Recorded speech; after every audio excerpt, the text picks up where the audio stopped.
All right, go ahead and get yourself comfortable. Ketamine is a potent sedative and general anesthetic. You'll feel a little disconnected from reality. It works by releasing the glutamate neurotransmitter. You may even have some hallucinations. An injection of ketamine puts the patient in a trance-like state. You may even see shapes and colors. But how nurse anesthetist Steve Gettleman is giving the drug. All of your vital signs look great. At his Inglewood Infusion Clinic. We treat patients with depression, anxiety, PTSD, OCD, suicidal ideation. Stop. I have a right to stop you because you're being suspicious.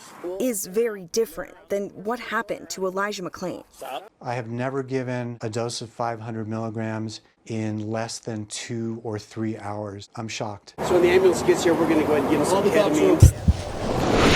Aurora paramedics injected McClain with 500 milligrams of ketamine, the entire vial. We'll give that a couple of minutes. We'll see if that works. A dose meant for a 200-pound person. McClain weighed just 143 pounds.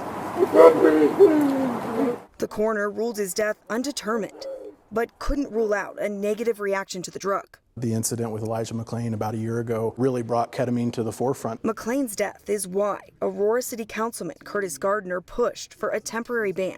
It really demonstrates to the community we're taking this seriously. But before that ban took effect, records show Aurora paramedics administered ketamine 25 times since 2018. Denver 7 Investigates found in nearly half of those cases, medics failed to estimate the patient's weight at all, leaving that part of the report blank. And almost every time a patient's weight is missing, paramedics are giving 500 milligrams, the maximum dose of ketamine. It's important for me to make sure that when we're estimating weights for a weight-based drug, that we are getting those estimates correct. Made aware of the doses that were used in those high-profile cases. Dr. Daniel Janik is a local anesthesiologist. We were concerned for the safety. He's also on the board of the Colorado Society of Anesthesiologists. Calling on CDPHE to temporarily suspend the excited delirium portion of the ketamine waiver program. The state grants waivers for paramedics to use ketamine to treat excited delirium, a form of agitation normally associated with chronic drug abuse, mental illness, or both. More than 90 agencies have approval. Data shows medics have used the drug 902 times for excited delirium in just 2.5 years. And more than 16% of those cases had complications. In 2019, that rate jumped to 24%. Very concerning. It looks like it's starting to kick in. Aurora paramedics said McClain was suffering from possible excited delirium. But, as Janik will tell you, excited delirium isn't universally accepted in the medical field. I don't know for sure if it exists. For those who say it doesn't exist, I would say that they have not lived in my world. It absolutely exists.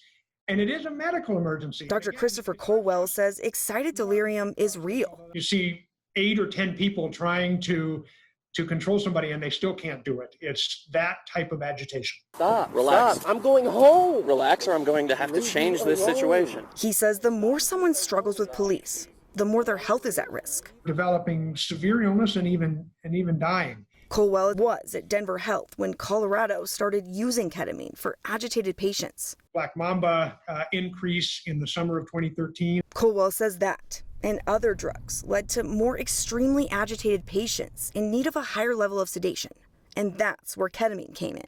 I don't believe there is a better drug than ketamine for most of those cases. Getting people sedated in order to actually assess them for medical reasons is the reason why we need to give this medication. Dr. Andrew Monti is an expert on ketamine. He says while there's no question the 500 milligrams injected into McClain was a large dose for anyone his size. I have a right to stop you because you're being suspicious. We should not be actually making ketamine the scapegoat for the underlying systemic racism and racial profiling that actually is what the issue is here. But with such a high complication rate for treating excited delirium, Aurora's Mayor Pro Tem and medical experts are now calling on the state to do more. We definitely need to do something, and we cannot let this continue as is. The state recently announced it plans to review its ketamine waiver program. A group of experts are looking at the drug's safety. The review will last at least 12 weeks, and a final report will be made public. Much more to come. I'm Denver 7 investigator Jennifer Kowaleski.